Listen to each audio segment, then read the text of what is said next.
lalaking lalaki sila, pero sa pag-aayos, daig pa nila ang mga babae. Ang kanilang buhok, sunod sa uso. Ang kanilang kutis, makinis. At ang kanilang kasuotan, binusisi ng husto. Huwag na huwag daw silang tutuksuhing bading dahil sila'y mga macho, pero banidoso. Tatlong bagay raw ang klik na klik sa magbabarkadang Patrick. I make them good girls go. Tonton I make them good girls go. at Eric. Girls go. Sports, girls, at pagpapaparlor. Pero paglilinaw nila, barakong barako sila. Wala raw nananalaytay na berdeng dugo sa kanilang katawan. Mahilig lang daw talaga silang mag-ayos, mga certified banidoso. Hobby raw nila ang pagpapapedicure, manicure, at kung ano-ano pang kakikayan. Kakikoyan. Pagkakama lang kaming bading. Kasi nga, kahit na may tao dyan, tatalikod lang kami, kuha kami ng pulbo. Pupulbo kami gano'n. Tapos lagi na lang tinitignan.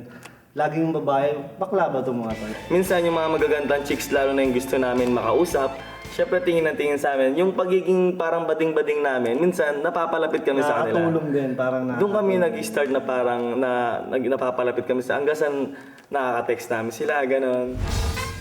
Bukod sa beauty parlor, mahilig din silang mag-mall para mamili ng make-up. Kami yung taong kahit na wala ng pera, basta mapoporma lang eh. Mag-i-spend kami ng money para lang mabili namin yung gusto namin just to be look good all the time. Ang mga katulad ni na Eric, Tonton at Patrick, tinatawag na metrosexual.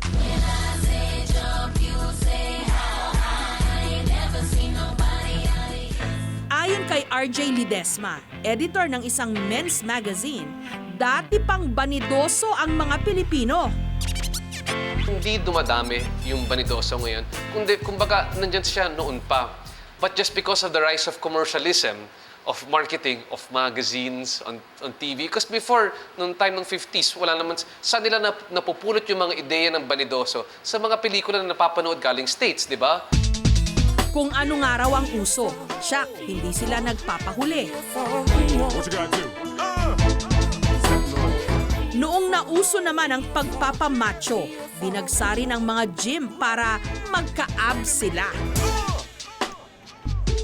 Iba't ibang paraan man daw ng pagpapagwapo, iisa lang ang ibig sabihin nito. It's a sexual signal to the opposite sex na ikaw ay isang tao na pwede maging tatay o nanay ng mga anak ko because you will improve my race. You are marrying somebody with better genes. Nagkalat na rin daw ngayon ang iba't ibang mga produkto na sadyang ginawa para sa mga kalahi ni Adan. Pero ang ibang kelots, hindi raw sapat na maayos lang ang mukha, pati buhok, kinakareer. Si Jeff, 31 years old, wala raw kaso sa kanya kahit gumastos pa siya ng libo-libo. Masiguro lang na siya'y gwapo.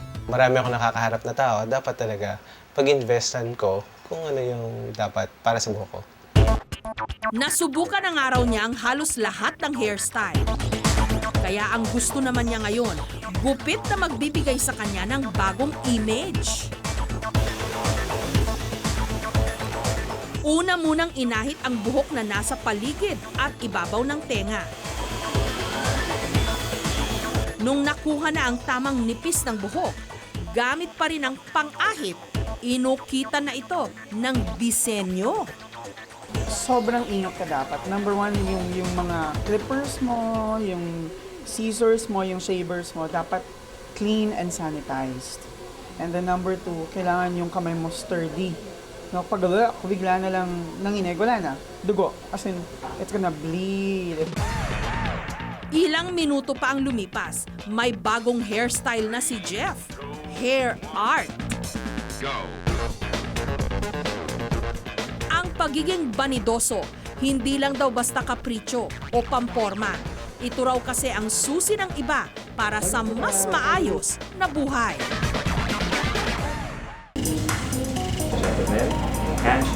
Ang mga flight steward parang dumadaan daw sa butas ng karayom bago makapasa sa job screening. Bukod sa pleasing personality, dapat daw ang aplikante flawless. Every day, you get to talk to your passengers and of course, co-Philippine Airline employees. If they're not vain or they don't care about how they look or yung hygiene ba, parang apektado lahat ng trabaho nila. It's nice to have you on board, sir. Dahil ang pagharap daw sa mga pasahero ang kanilang pangunahing trabaho, kailangan lagi silang presentable. Usually, pag nagde-deplay na sila, picture tayo, ganun, tapos naka-ready na yung camera and all you have to do is to smile since mabilis naman kami mag-smile, mag-project. So yun. Kahit pangaraw tapos na ang trabaho, dala-dala pa ng ibang mga steward ang kanilang pagiging banidoso. You gain confidence. Kung before, yung yuyuko-yuko ka lang palagi. Now, not naman in mayabang, but to present yourself in a way na accommodating ka sa mga tao. Bagamat tanggap ng lipunan ang pagiging banidoso ng maraming kalalakihang Pinoy, may iba namang nagdududa sa kanilang tunay na kasarian. Naisipan tuloy naming mag-experiment. Talaga nga bang pinagtataasan ng kilay ang mga lalaking sobrang ayos sa katawan? Nag-imbita kami ng 3 lalaki. Si Mr. A, banidoso o metrosexual. Si Mr. B, rugged manamit. At si Mr. C, aminadong bading. Sino kaya sa kanilang 3 ang paghihinalaan ang kasarian? Naka-white shirt. Sa buhok, tsaka yung pananamit niya.